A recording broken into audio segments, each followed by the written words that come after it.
Puisque nous avons un mineur à cette table, nous allons parler à présent d'un dessin animé.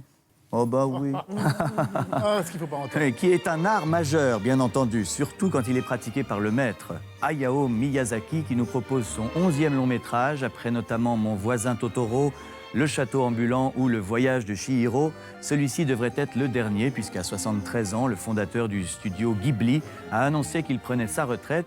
Il nous quitte donc avec l'histoire d'un ingénieur aéronautique au début du XXe siècle.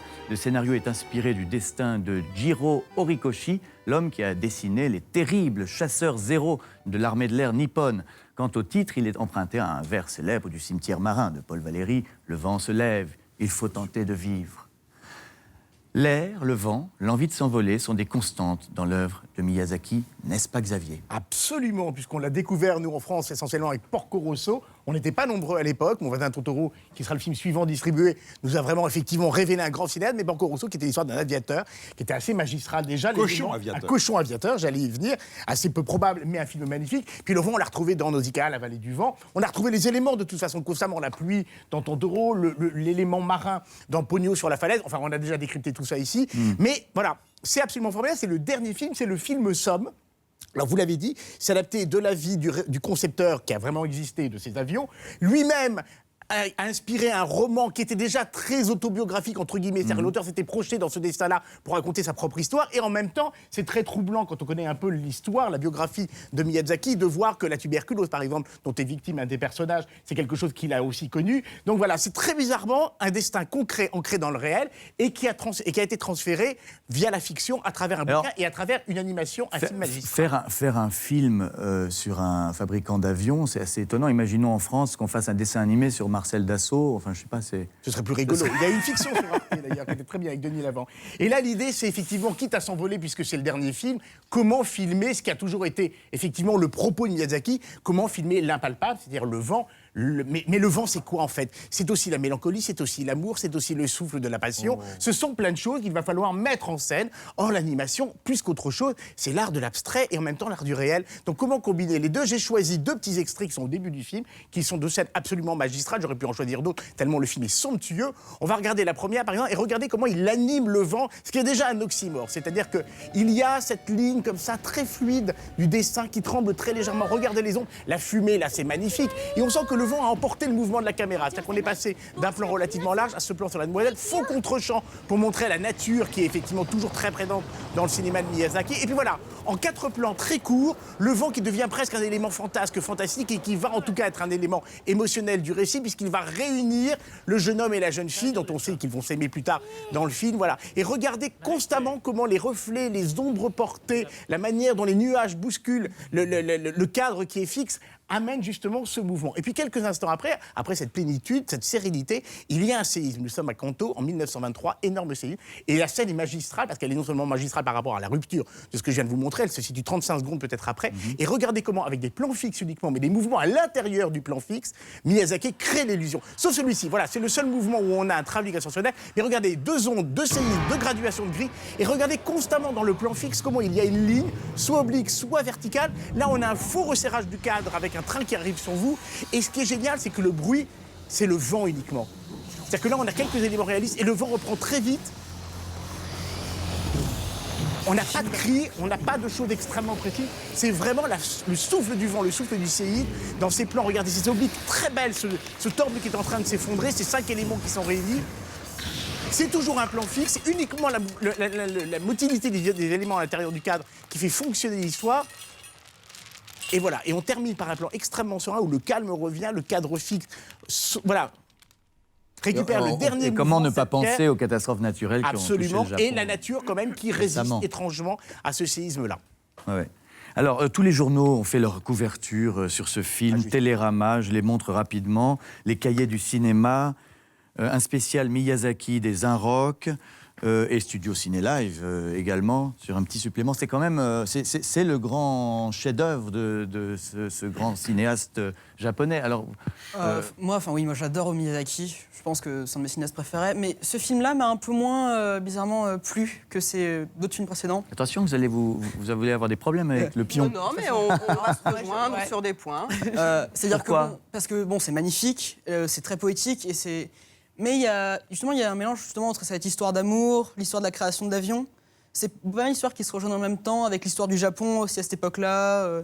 Il va en Allemagne, mais... Il a voulu trop mettre Voilà, Que ça. des qualités, ça évite. trop de Oui, choses. mais justement, dans la fusion de ces différents éléments m'a un peu dérangée. C'est-à-dire que il y avait des éléments, je pense, qui dans chacune des histoires manquaient, avec des ellipses qui parfois étaient un peu abruptes. Mais après, bien sûr, ça reste magnifique, je veux dire.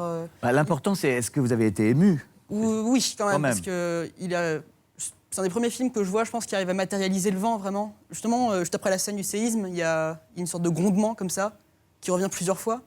Et ça réussit vraiment à installer le vent d'un point de vue aussi bien visuel qu'auditif. Et c'est Isabelle, vraiment, vous l'embauchez au Monde ou pas? Absolument. Il est tout à fait raccord avec ce qu'on pense nous au journal. On a été plutôt que déçus. Enfin, moi, j'ai peut-être été un peu déçue. Comme toi, c'est peut-être parce que le film est censé s'adresser aux adultes. Peut-être que je suis restée un peu enfant. Mais en tout cas, j'ai pas réussi à me passionner pour ce personnage qui me donne l'impression d'être une sorte d'enveloppe un peu vide comme ça. Hein? Et je trouve que non, je le trouve pas du tout émouvant. Et je pense qu'il y a des raisons à cela, puisque ce dont on parle pas là, c'est que c'est quand même un jeune garçon myope qui voudrait devenir aviateur, qui va finalement à peu près pouvoir réaliser son rêve en devenant dessinateur, comme ça, concepteur d'avions. Mais il va le faire en se faisant recruter par la firme Mitsubishi, pardon. Et il va devenir le concepteur de cet avion célèbre qui est le Zéro, qui a été le bombardier un peu vedette de l'armée impériale japonaise. Mais ça devrait signifier quoi? Non, attendez, je peux exposer. Juste, voilà. Il se trouve que, à la fois, donc Miyazaki étant lui-même né pendant la guerre et étant complètement traumatisé par cette guerre. Je crois que son père travaillait pour les Zéros. Il faisait des pièces détachées. Il faisait des pièces détachées pour le Zéro. Il se trouve que Miyazaki a essayé de le confronter toute sa vie à la responsabilité, directe, indirecte, plutôt indirecte. Mais moi, je ne sais pas qui était le père de Miyazaki, c'était peut-être quelqu'un de très bien par ailleurs. Mais en tout cas, il n'a jamais réussi à avoir un dialogue avec lui là-dessus, il le dit. Et là, je pense qu'il y a une gêne qui se traduit là. Je pense que c'est à la fois un hommage à son père, une volonté de... Il y a quelque chose de très ambigu dans ce personnage, comme dans tous les personnages de Miyazaki. C'est ce qui fait que c'est si intéressant, que c'est pas Disney, outre le talent d'artiste et de metteur en scène. Mais là, je trouve que l'ambiguïté est poussée à un point et pas du tout résolue. C'est-à-dire que toute la guerre est maintenue absolument hors champ. Donc mais personne ne sait. En fait, il ne donne aucune clé pour savoir finalement qu'est-ce qu'a fait cet avion. Il fait une espèce de blague comme ça à un moment donné, le personnage, en disant on pourrait peut-être ne pas mettre de lanceur de bombes. Bah non, quand même. Donc il y a une gêne qui fait que je pense que le personnage n'est pas véritablement traité. Il y a quelque chose quand même. On n'est que dans Isabelle, dans la vie, me dit pas que les ambiguïtés sont toujours levées chez les gens. Là, c'est des ça qui est ambiguïtés, formidable. c'est quand même l'axe. Il passe l'axe. par l'Allemagne. Son idole, c'est le concepteur des avions de Mussolini pendant la Oui, guerre. c'est génial. Et c'est extraordinaire. Mais c'est extraordinaire Isabelle, de ce qu'il y a de montrer marrant- ça. Vas-y. Attends, continue. Moi, je pense que Dans sa vie privée, comment ça se passe? Il est fou amoureux de sa femme. Il a aucun temps pour elle. Il la néglige. Elle est en train de crever de la tuberculose. C'est pas génial. Non, mais il lui prend la main, il lui fume dans la gueule. Il lui fume dans la gueule. C'est ça qui est. Non, mais c'est ça qui est tu peux extraordinaire. t'attacher Mais bien sûr que si. C'est là que tu as un personnage dans sa complexité. Pour Non, une y a fois, pas de on a un dessin. Vous énervez pas, c'est un dessin animé mignon.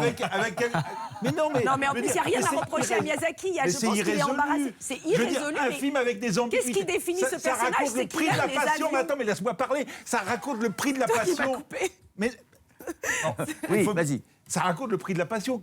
Qu'est-ce que tu es prêt à faire pour ta passion? Lui, ce qu'il voulait, c'était voler. Il a trouvé un moyen terme qui est de dessiner les avions plutôt que de les conduire. OK, bon, c'est toute sa vie. Mais pour ça, il va devoir accepter d'encourager la guerre, alors que lui se dit pacifiste. Et il y a quand même des tas d'allusions.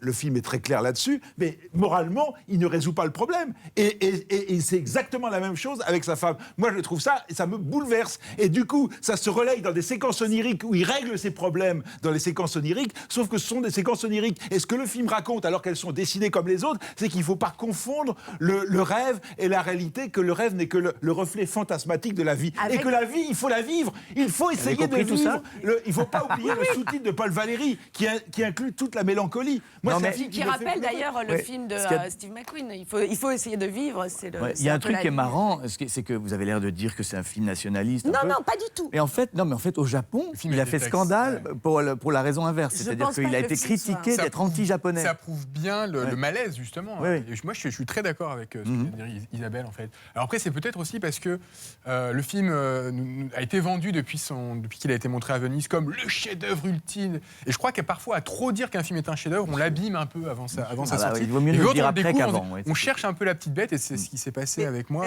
Marie, Est-ce qu'on peut dire que visuellement, le film, c'est vraiment un éblouissement? Mais Enfin, oui, c'est oui, comme, voilà. mais comme à chaque Comme fois, on l'essentiel. voudrait vivre dans les films de Miyazaki, parce que la moindre fleur, le moindre brin d'herbe, tout est sublime, merveilleux.